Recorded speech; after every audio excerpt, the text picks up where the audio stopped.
عشاق الدراما التركية اجهزوا للمفاجأة الأكبر في 2026 بعد غياب دام 9 سنين كاملة. الثنائي اللي كسر قلوبنا وبكانا في فيلم الحب الأبدي رجعوا تاني، مراد يلدريم وفهرية أفاجان بيجتمعوا رسميا في مسلسل جديد خطف الأنظار من أول يوم تصوير.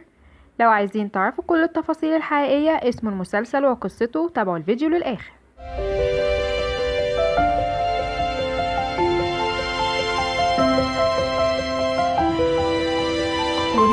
أهلا بيكم يا جماعة. الصحفية التركية الشهيرة بيرسن ألتونتاش فجرت المفاجأة وأكدت إن المسلسل بدأ تصويره فعلا في نص شهر مايو الحالي. المسلسل الجديد اسمه ترك السمر أو الصيف الفيروزي. المشروع ده مش مسلسل تلفزيوني طويل ومطاط، ده مسلسل قصير أو ميني سيريس بيتم إنتاجه بالتعاون مع شركة نيتيجي ميديا لصالح منصة جو تركي، وهي المنصة الرسمية لهيئة تنشيط السياحة التركية. يعني جهزوا لجرعة مكثفة من الرومانسية والمناظر الطبيعية اللي بتاخد العقل. المسلسل بيتم تصويره بالكامل في أجمل المناطق الساحلية في تركيا وتحديدا في بودروم وكوجيك. أما عن القصة والشخصيات فالعمل من كتابة الكاتب كمال حمامجي أوغلو وإخراج سميح باهجي. فهرية أفاجان هتلعب دور واحدة اسمها سو، وكلمة سو بالتركي يعني المية، وهي بنت بتحاول الهروب من قدرها وحياتها القديمة خلال رحلتها دي.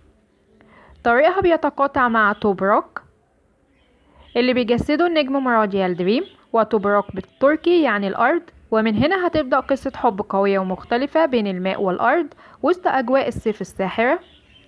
المسلسل مش بس قايم على مراد وفهرية، انضم ليهم كمان نجوم أسمائهم تقيلة ومحبوبة جدا زي النجمة ستيف أفجي اللي هتعمل دور داريا، والفنانة الشابة أصليهان كارالار في دور نيل، والنجم يالماز بارياكتر في دور بوراك. الكيمياء بين مراد وفهرية مجربة وقوية جدا، والجمهور التركي والعربي مستني المسلسل ده بفارغ الصبر علشان يشوفوا سو وتوبراك.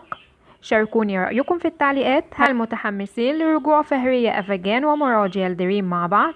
وتفتكروا المسلسل هيحقق نجاح أكبر من فيلمهم القديم؟ ما تنسوش تعملوا لايك للفيديو واشتراك في القناة وفعلوا الجرس عشان يوصلكم كل جديد وحقيقي عن الدراما التركية. أشوفكم الفيديو الجاي، باي باي.